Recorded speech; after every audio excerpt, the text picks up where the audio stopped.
Housemates, Bo. oras na para magpaalam. Zeus, kay Jimboy at kay James. Bye-bye, sir.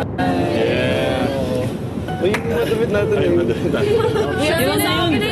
Iwan na yung jacket. Kami na yun. Kuya Zus. Basang-basa to. Kahit na. Okay lang, kuya. Pera ko na! Pera ko yan! Sino? Pwede ba? Opo, pwede. Alaki yan eh.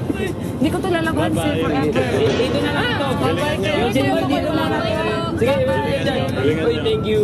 Matapos magpaalam ng hashtags, kinausap ni Kuya si Maymay. Hello po, kuya. Bakit ang luwag ng jacket? Kay Kuya Zus. Kasi artista siya, kuya. May, Pa. matanong nga kita. Bakit ka ba mahilig sa mga artista? Kasi kuya, kapag nakita ko ng artista, parang feel ko na artista na rin ako. Ganoon. Parang feel ko, balang araw, aabot din ako dyan, magkikita. Ganon kuya, hindi ko alam. Pero bakit sa dinami-rami ng mga artista na iidolohin? Si Enrique ang pinapanasa itaas mo. Si Enrique, kuya, talaga yung gusto. Kasi nga, second year high school pa nga ako, kuya. Hindi pa siya sikat nun, kuya. Minahal ko na siya. Ay! Char! Yung first concert niya, kuya, yung uha. Kaya mo ba to? Uha. Eh, hindi siya nagbago hanggang sa sumikat na talaga siya ngayon. Yun po, kuya. Kaya parang po pa rin siya yung dulo, kuya. Si Maymay na nga ang maituturing na ultimate fangirl na kung hindi matatawaran ang pagsuporta niya kay Enrique Hill noon pa man. At kung may super in love kay Enrique sa loob ng bahay, ang mga boys din naman na humaling sa isang kapamilya celebrity. Kung sino ang kanilang idolo, narito panoorin natin. Sino mga celebrity crush niyo? Liza. Ano kaya ang magiging reaksyon ng boys kapag makita at makasama na nila ang kanilang idolong si Liza sa loob ng bahay? Yan ang dapat nating abangan. I want to see Liza. Evan. Hey, si Liza? No. If Liza's here now. Selfie. What if Liza is here? No time. Never let go. Alam mo, Edward, don't stop wishing. Malay mo, magkatotoo.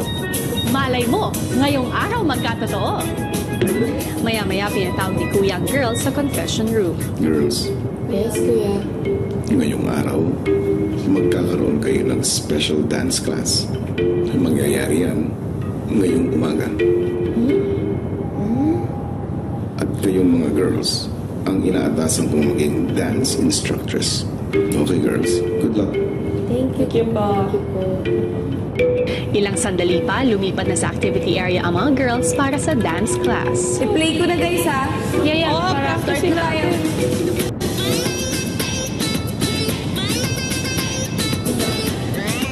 Girl, maganda na. Papasok na yung mga estudyante.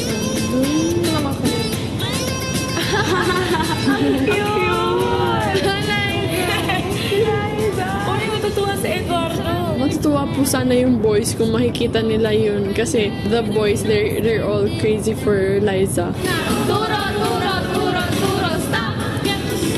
Habang tinuturuan ng girls sa mga estudyanteng naka-Liza mask sa activity area, lingid sa kaalaman nila, nasa loob na ng bahay ang tunay na Liza. Maligayang pagdating sa bahay ko. Hi po. Nagulat ka. Yes. Salamat sa pagpapaunlak sa imbitasyon ko. Thank you din po. Excited po ako pero kinakabahan. Liza, Yes? nais kong ipakilala sa'yo ang mga housemates ko.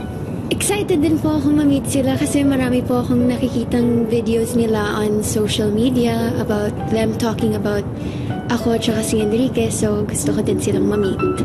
Marami sa mga housemates ko, lalo na yung mga boys. Talagang hinahangaan at iniidolo ka. Thank you. Kaya naman, bibigyan ko sila ng pagkakataon para makilala ka. Alam mo kuya, feeling ko tuloy hindi ka totoo. Parang robot. Totoo ako, Liza. Okay. Liza, Yes. bibigyan kita ng isang task. papasok ka sa loob ng bahay ko at isa-isa mong makikilala ang mga boy teen housemates. Meron nga pala akong nabalitaan tungkol sa'yo. Ano po?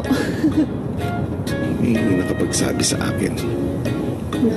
mahilig ka raw sa maanghang. Opo. Siguro po nag-start nung mga 6 years old po ako. Nakikita ko kasi yung daddy Jeff ko tsaka yung lola ko, may kinakain silang sile lagi sa bawat ulam meal nila. So, parang naman ako yung pagkahilig sa sile. So, Kaya mo kumain ng isang buong sili. opo. Maaari mong ibahagi yan sa mga housemates ko. Sige po, kuya. O excited ka na? Opo. Sige, papapasukin na kita sa loob ng bahay ko. Okay po. Salamat. Okay. Oops. Sorry. Susunod! Madam? Who are you? Kuya? Madam? Who are you? Kuya, why there is Liza Soberano there? She's crying. Sino? Liza...